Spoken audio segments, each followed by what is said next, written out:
কারো ভুল হয়তো সংশোধন করা যায়, কিন্তু কারো স্বভাব পরিবর্তন করা যায় না। কারো স্বভাব পরিবর্তন করতে যেয়ে নিজের মনুষ্যত্বকে বিসর্জন না দিয়ে সেখান থেকে ফিরে আসাটাই হলো প্রকৃত মনুষ্যত্বের পরিচয়। আসসালামু আলাইকুম everyone, welcome back to my another blog from simple lifestyle. আমি শনিবার মধ্যরাত থেকে আজকে ব্লগটা শুরু করছি। শনিবার আমার যেহেতু শনিবার সকালে খুব ভোরে 9টা-10টার ভিতরে মেহমান আসবে, এর জন্য আমি ওদিন রাতে থেকে ব্লগটা শুরু করছি। আমার কোনো কিছুই রেডি করার ছিল না। এখানে ফার্স্ট আমি গরম মশলা গুঁড়াটা রেডি করে নিলাম। আমি গরম মশলা গুঁড়াটা রেডি করার জন্য কি কি মশলা ব্যবহার করেছি আপনারা ভিডিওতে দেখছেন। তারপর আমি এখানে পেঁয়াজ, কাঁচামরিচ, রসুন যা যা লাগবে সব কিছু সবজিগুলো কেটে নিয়েছি। আদা রসুন পেস্ট করে ফ্রিজে রাখছিলাম আগেই। মাছ মাংস সব কিছু বের করে এখানে কেটে ধুয়ে আমি ক্লিন করে নিয়েছি। আমি এগুলো যখন ক্লিন করে এনেছি তখন রাত প্রায় 4টা বাজে। আসলে আমি একা মানুষ, তো যখন বাসায় কোনো মেহমান আসে আমার নিজের সুবিধার্থে, নিজের একটু ভালোর জন্য আর কি, আমি রাত্রে থেকে কাজগুলো শুরু করি। তারপরও এবার কাজগুলো আমার শেষ হয়েছিল না, আমার মেহমান চলে এসেছিল বাসার নিচে। যাই হোক, যাদের হেল্পিং হ্যান্ড নাই তাদের আসলে এভাবে একটু গুছিয়ে কাজ করতে হয় নিজের সুবিধা অনুযায়ী, নাহলে সকালে একসঙ্গে আমি একা মানুষ, আমার উপরে এত বেশি প্রেশার পড়তো। তারপর ফার্স্টে আমি এখানে চলে আসলাম লাউ ভাজি করতে। আপনারা ভিডিওটা দেখে নিন। লাউ ভাজি করতে করতে একটা জিনিস নিয়ে আমি একটু কথা বলবো, একটা বিষয় নিয়ে। যাই হোক, আমি অনেক বেশি ব্যস্ত থাকার কারণে এতদিন ভিডিওতে ভালোভাবে ফোকাস করতে পারি নাই। তারপরে আমি শুক্রবারের যে ব্লগটা ছিল, শর্টসগুলো আপলোড দিয়েছি, সেই ব্লগটা আসলে আমি ডিলিট করে ফেলেছি। এত বেশি ক্লিপ হয়ে গিয়েছিল এর ভিতর দিয়ে, কিভাবে যেন সেটা আমি ডিলিট করে ফেলেছি। যাই হোক, ফার্স্টে আমি এখানে হচ্ছে লাউ ভাজি করে নেব। লাউ ভাজিটা তো অনেক বেশি পছন্দ করে আমার ভাইয়া, এর জন্য ফার্স্ট রান্নাটাই ছিল লাউ ভাজি। আর একটা কথা আছে যে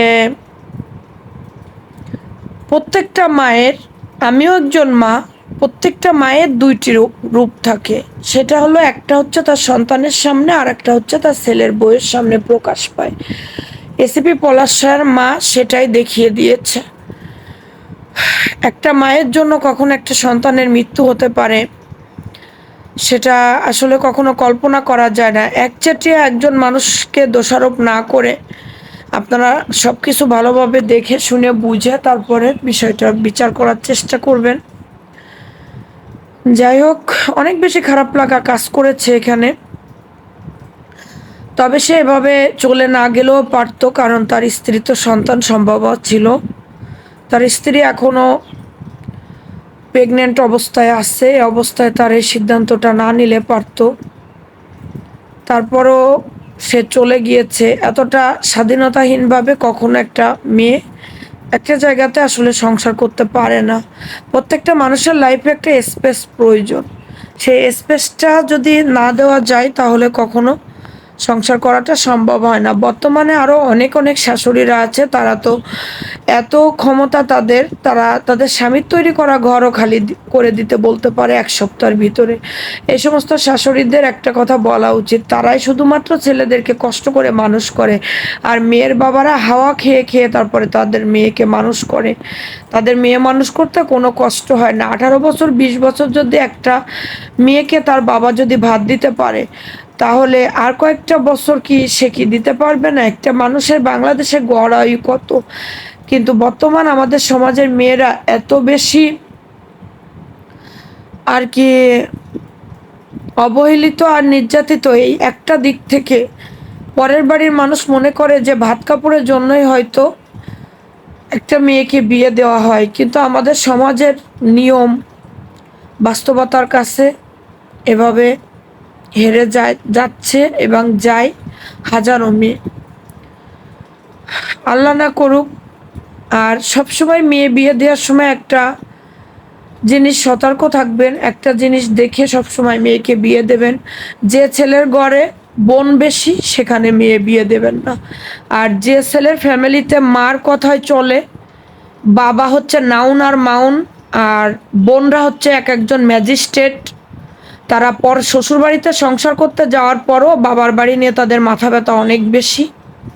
বাবার বাড়ি নিয়ে তাদের ভাবনা বেশি। বাবার বাড়িতে যদি একটা সূচও হারায় যায়, সেই সূচটা খোঁজার জন্য মানে যে সমস্ত শাশুড়ির আত্মীয় স্বজন প্রয়োজন হয়, বোনরে প্রয়োজন হয়, ছেলে মেয়েদের প্রয়োজন হয়, সে সমস্ত ঘরে মেয়ে বিয়ে দেবেন না। আল্লাহ না করুক, আমারও একটা সন্তান দিয়েছে, আমার একটা মাত্র ছেলে। আমার ছেলে তো বলছে তার আর কোনো ভাই বোনের কোনো প্রয়োজন নাই। চারপাশের পরিস্থিতি, সিচুয়েশন সব কিছু দেখে সে বলে তার ভাই বোনের কোনো প্রয়োজন নাই। আমিও চাই তার যেন আর কোনো ভাই বোন না আসুক। আমার ছেলের বউটা অন্তত একটু শান্তিতে যেন সংসারটা করতে পারে। আপনার হাজবেন্ড আপনার সঙ্গে সংসার করবে, আপনার হাজবেন্ড আপনার সঙ্গে কেমন আছে আপনি জানেন। আপনার ব্লাড কিভাবে জানবে যে আপনার হাজবেন্ড আপনার সঙ্গে কেমন আছে? হাজবেন্ডের ব্লাডটা সেটাও জানতে পারে, কারণ হাজবেন্ডের কাছে ঘুমাই তো। কিছু কিছু সমাজের বোনরাও আছে যেখানে মেয়ে 12 বছর পার হয়ে গেলে বাবার সামনে মেয়েদের পর্দা করা ফরজ, বাবাদের মেয়েদের জড়িয়ে ধরা পর্যন্ত ইসলামের শরিয়াতে আমাদের জায়েজ নাই যে বাবারা মেয়েকে হাক করবে কিংবা জড়িয়ে ধরে আদর করবে, এটাও কিন্তু জায়েজ নাই আমাদের ইসলামে। সেইখানে একটা ছেলে মনে করেন যে বিয়ে করার পরও তার বোনরা ওয়াইফের সামনে তার হাজবেন্ডকে জড়িয়ে ধরে বেড শেয়ার করে এবং ঘুমিয়ে থাকে। তারপরে তাদের পার্সোনাল কোনো লাইফ নাই। এমন এমন ফ্যামিলি আছে যেখানে দরজা লাথি দিয়ে ভেঙেও সেখানে প্রবেশ করতে পারে। অনেক ননদরা আছে বর্তমান সমাজে, তারপরেও তাদের অভিযোগ অভিযোগ অভিযোগ। সেই সিচুয়েশনে দাঁড়ায় একটা মেয়ে যদি সেখান থেকে বের হয়ে আসে, নিজেকে কামব্যাক করার চেষ্টা করে, আবার নিজের লাইফটাকে সাজানোর চেষ্টা করে, সেটাও তার জন্য দোষে। এই সমাজ আর কবে বুঝবে, কবে ভালো হবে আপনারা বলতে পারবেন? আজকে হয়তো অনেকগুলো কথা শেয়ার করলাম, কথাগুলো বলতাম না, বাট পলাশ শাহর ঘটনাটা, ওনার মৃত্যুর ভিতর দিয়ে উনি একটা জিনিস আমাদের সবাইকে উপহার দিয়ে গিয়েছে, একটা মেসেজ দিয়ে গিয়েছে যে একটা মায়ের দুইটা রূপ থাকে। বিবাহিত একটা ছেলেকে তার ওয়াইফ যত্ন করতে পারবে না, তার ওয়াইফ খাবার বেড়ে দিতে পারবে না, তার মা ছোট বাবুর মতো তাকে ঘুম পাড়িয়ে দিয়ে যাবে, তাকে করে দিয়ে যাবে, 3 বেলা তাকে খাবার খাইয়ে দিবে। এগুলো তো পলাশের স্ত্রী কেন, সুস্মিতা কেন, কেউই সহ্য করবে না। ইভেন আমরাও এটা সহ্য করতাম না, কারণ বিয়ের পর প্রত্যেকটা মেয়ে চায় নিজে হাতে তার হাজব্যান্ডকে যত্ন করতে। স্বামী স্ত্রীর ভিতরে যত ঝামেলাই হোক না কেন, সেটা তারা নিজেরা ঠিক করে নিবে। সেটা ঠিক করার জন্য কেন ফ্যামিলির অন্য সদস্যরা ব্যস্ত হয়ে যাবে? যাই হোক, কথাগুলো বলতে বলতে এখানে আমার 2টা তরকারি কমপ্লিট হয়ে গিয়েছে। ইলিশ মাছ রান্না করেছি, পাঙ্গাস মাছ রান্না করেছিলাম, এবার এখানে গরু মাংসটাও কষাতে দিয়ে দিয়েছিলাম। গায়ের থেকে যে পানিটা বেরিয়েছিল সেটা টেনে গিয়েছে। এখন আমি এখানে জলের পানিটা ইউজ করেছি, জলের পানি না বাট এটা কষানো পানি ছিল।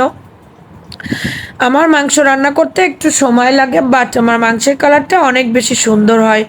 আমার বাবাটা তো আমার হাতে গরু মাংস খেতে অনেক বেশি পছন্দ করে। এই মাংসটা কিন্তু অনেক বেশি মজার ছিল। এটা ছিল সিনার একটা মাংস, ভিতর থেকে মোটা হাড্ডি ফেলে দিয়ে আমাকে অনেক সুন্দর করে দিয়েছিল। মাংসটা রান্নাটাও যেমন সুন্দর হয়েছিল, কালারটাও তেমন সুন্দর হয়েছিল। তবে সেদিন অনেকগুলো ভিডিও স্কিপ হয়ে গিয়েছে, আমি সেটা দেখলাম। যেমন আমার ছেলের মামা আসছিল, মামা গরু মাংস রান্না করে আনছিল, ওর জন্য সেমাই পিঠা রান্না করে মানে বানিয়ে আনছিল। খুলনা অঞ্চলের বিখ্যাত সেমাই পিঠা, কলে যেটা নিজেদের হাতে তৈরি করা হয় এটা। কিন্তু সে পিঠার ক্লিপটা, আমি পিঠাগুলো এখনও ফ্রিজে আছে, বাট গরু মাংসের ক্লিপটা আসলে নেওয়া হয়নি। একা মানুষ, এত বেশি ব্যস্ত ছিলাম আসলে। তারপর ঘরের ভিতর মেহমান থাকলে ওইভাবে আসলে পসিবল হয় না। যতটুকু সম্ভব হয়েছে ততটুকুই করেছি। তবে রাত্রে যদি আমি বুঝতে পারতাম যে আমার মাংস পিঠার ক্লিপটা নেওয়া হয়নি, তাহলে আমি হয়তো করতে পারতাম। আর আমি এত বেশি টায়ার্ড ছিলাম, রাতের বেলা আমার বাবাটা হয়তো একবার বলছিল আম্মু ক্লিপ নাও, ওটা আমার আর খেয়াল ছিল না। দেন এখানে আমি 1 প্যাকেট লাচ্ছা সেমাই। আর সবসময় একটা জিনিস খেয়াল রাখবেন, 1 প্যাকেট লাচ্ছা সেমাই পারফেক্টভাবে আপনি যদি দুধ থাকবে, মানে সরসর করে ভিজাইতে চান তাহলে 1 প্যাকেট লাচ্ছা সেমাই ভিজাইতে আপনাকে 1 লিটার দুধ ইউজ করতে হবে। তাই আমি এখানে 2 প্যাকেট দুধ ইউজ করেছিলাম আর 2 চামচ গুঁড়া দুধ ইউজ করেছিলাম। তারপর এখানে আমি রুটি বানিয়ে নিলাম অনেকগুলো সেমাইয়ের সঙ্গে খাওয়ার জন্য। ডিম ভাজি করে নিলাম। ডিমের অবস্থা তো খুবই খারাপ, কারণ মেহমান তো নিচে এসে গিয়েছিল, এর জন্য আমি খুব তাড়াহুড়া করতেছিলাম। তারপর আমার বাবাটার জন্য এখানে ওর মামা পিঠা বানিয়ে আনছে। এই পিঠাটা হচ্ছে সন্দেশ দিয়ে আর নারকেল দিয়ে তৈরি করা হয়। এই পিঠাটা আমাদের বাসার একটা স্পেশাল পিঠা। এই পিঠাটা তৈরি করতে কিন্তু অনেক বেশি খরচ পড়ে আর কি। এখানে সন্দেশ প্রায় একটা নারকেলের জন্য 1 কেজি সন্দেশের প্রয়োজন হয়। 1 কেজি, একটা নারকেলে 1 কেজি সন্দেশ না দিলে পিঠাটা পারফেক্ট হয় না। তারপর এখানে আরও অনেক কিছু এনেছিল, তরমুজ, বাঙ্গি, কাঁঠাল, আম, বাড়ির পুঁই শাক, লেবু, তারপরে মানে অল্প অল্প করে যা কিছু হয়েছিল সব কিছু আনছিল। আমার ভাবির এই ছোট্ট ছোট্ট ভালোবাসাগুলো দেখে আসলে আমি মুগ্ধ। আমার জন্য ডাটা পাঠিয়েছিল খেতে, তারপরে পুঁই শাক পাঠিয়েছিল, আমি পছন্দ করি তাই। সে তারপরে মিষ্টি এনেছিল। এখানে 3 ধরনের মিষ্টি ছিল আমাদের 3 জনের পছন্দের। ছোট ছোট যে খেজুর মিষ্টি, ওটা আমার বাবা পছন্দ করে, আমার জন্য কালো জাম, আর ওর বাবার জন্য হচ্ছে স্পঞ্জের যে রসগোল্লা ওইটা। যাই হোক, 3 জনের জন্য 3 রকম পছন্দের মিষ্টি এনেছিল। তারপরে এই যে আমগুলা, গাছে একটা ডালিম হয়েছিল সেটাও এনেছে। আমার ভাইয়া যদি পারতো যে পুরো বাড়িটা ধরে আমার জন্য উঠিয়ে আনবে তাহলে আনতো। আর আমার ভাবি প্রত্যেকটা জিনিস নিজে হাতে গুছিয়ে দিয়েছে। ভাবিরা কখনো খারাপ হয় না, তাদেরকে যত্ন করে আদর দিয়ে ভালোবেসে তাদের সঙ্গে করে থাকতে হয়। তারপরে সব কিছু শেষ করে, যেহেতু জ্যৈষ্ঠ মাস করানোর জন্য আমার হাজব্যান্ডের জন্য সব কিছু নিয়ে আসছে ওর মামা, এর জন্য আমি তাকে সুন্দরভাবে সন্ধ্যায় ফলমূল কেটে তাকে আমি পরিবেশন করে দিয়েছিলাম। তারপরে বাঙ্গিগুলো কিছুটা খেয়েছিল, কিছুটা ছিল। পরে আমার বাবাকে বললাম যে বাঙ্গিটাকে একটু জুস বানিয়ে দেবো। ও বললো হ্যাঁ। ও তো যে কোনো ফলের জুস খেতে অনেক বেশি পছন্দ করে। 1 চামচ গুঁড়া দুধ দিয়ে আর 1 চামচ চিনি দিয়ে এখানে আমি বাঙ্গির জুসটা তৈরি করে নিলাম। খেতে কিন্তু মজা হয়েছিল, খারাপ হয়েছিল না। যাই হোক, বাঙ্গিটা নষ্ট না করে এভাবে জুস করলে সাথে সাথেই খাওয়াটা শেষ হয়ে গেল। তারপর রাতে আবার ডিম ভাজি করে নিয়েছিলাম। ডিম তো আমার থাকতেই হবে খাবারে। এভাবেই সেদিন সারাদিনের ব্যস্ততাটা শেষ হয়েছিল। একটা মেয়ে কখনো শ্বশুরবাড়িতে খারাপ হয়ে আসে না। আমার ভাবিকে আজ 26-27টা বছর ধরে ওই বাড়িতে এনেছি। আমার ভাবিকে আমি নিজে হাতে এনেছি, তাই বলে কি তার কোনো আচরণ কোনো কিছুতে কখনোই কি আমাদের খারাপ লাগে না?